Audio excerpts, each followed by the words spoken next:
Hello, if you are wondering if Motorola Edge 50 Pro has the headphone jack, then the answer is no.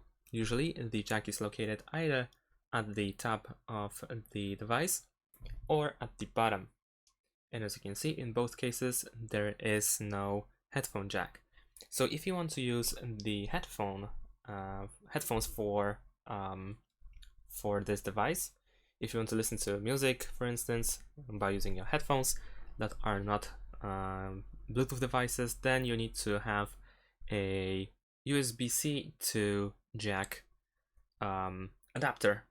For instance, this one, like this one, pretty much. So this one we plug in at the bottom of the device. There we go.